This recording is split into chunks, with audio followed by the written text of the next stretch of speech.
back to Alice Talks Football and welcome back to another video on the channel. And there was some breaking news that came out last night about sporting director Paul Mitchell. Could he be headed to Manchester United?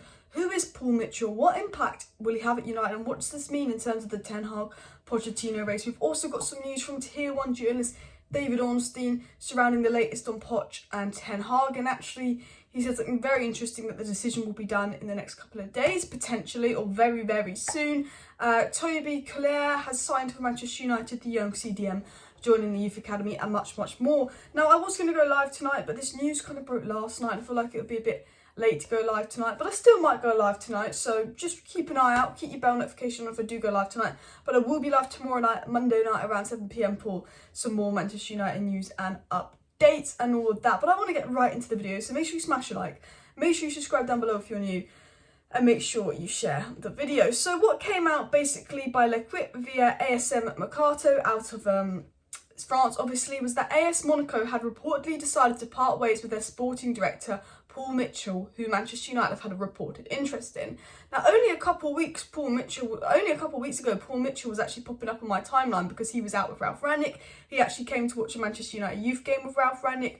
Paul Mitchell and Ralf Rangnick are very good mates. Whenever Paul Mitchell's in Manchester, him and Ralf Rangnick hang out, and they are very, very good friends, with him previously working, I think, at one of the RB clubs. And obviously that sparked some rumours. Oh, we got Ralf Rangnick in. There was rumours that we were going to get Paul Mitchell as a co-sporting director to work with Jean Murta. That was a report that came out a couple of weeks ago, and all of that. And that's kind of sparked some, could Paul Mitchell be coming as Manchester United sporting director? Now, I think it would be a good thing if he came, and I'm going to read out exactly who Paul Mitchell is and what he can add. And I also think if we did get Paul Mitchell in, I know he's worked at Tottenham, but I think it would hint Ten Hag, because apparently he reportedly fell out with Poch when he was at Tottenham. So in 2008 to 2012, he worked at MK Dons in head of recruitment, Paul Mitchell did. And then in 2012, he moved to become director of recruitment and scouting at Southampton. And then in December 2014, he moved from Southampton to Tottenham Hotspur and became the head of recruitment and analysis for Tottenham Hotspur Football Club from 2014 to 2018. But he was there for a total of 3 years and 3 months, where he did reportedly fall out with Poch. But I don't know the details of that. It's just rumours and speculation. Then in February 2018, he went to RB Leipzig, where obviously he became friends with Ralf Rangnick and worked closely with Ralf Rangnick, and worked at head of recruitment and development at RB Leipzig, and obviously did a very, very good job. RB Leipzig have scouted some brilliant players, haven't they? And then he became technical director at Red Bull International Soccer from 2019 to 2020 for 10 months. And then in June 2020, so he's been there exactly a year and 10 months, he became AS Monaco sporting director. And again, he's done a very, very good job with AS Monaco. There's a player at AS Monaco I really want called Chouamini, or however you say his name.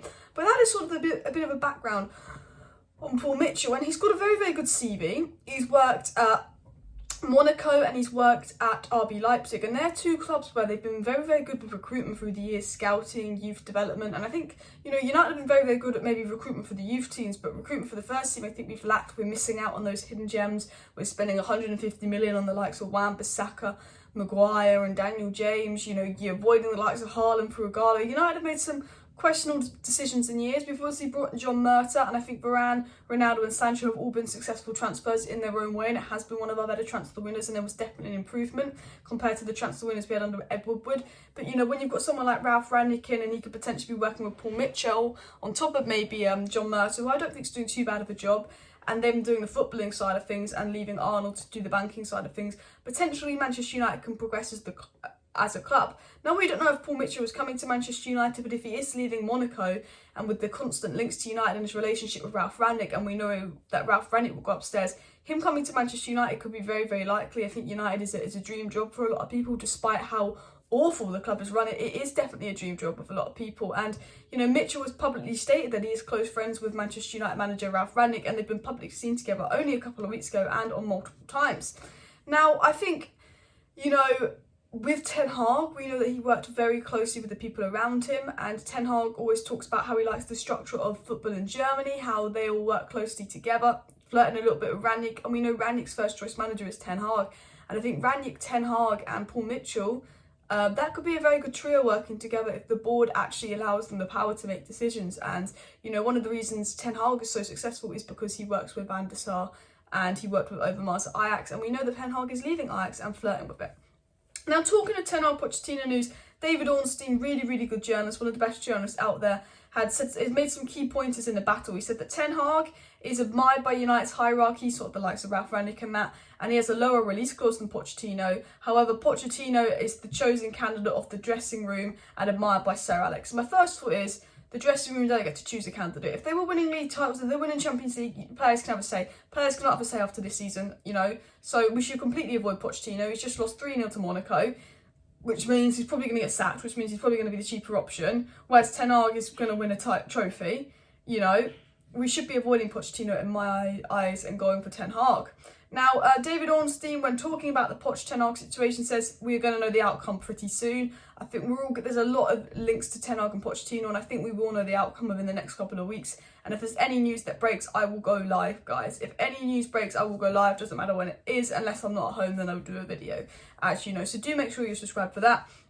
Mauricio Pochettino apparently wants to stay at PSG, but calls for alignments in ideas, projects and methods between his staff at the club. So it's been reported that Poch is actually interested in staying at PSG, however he might get sacked at this rate.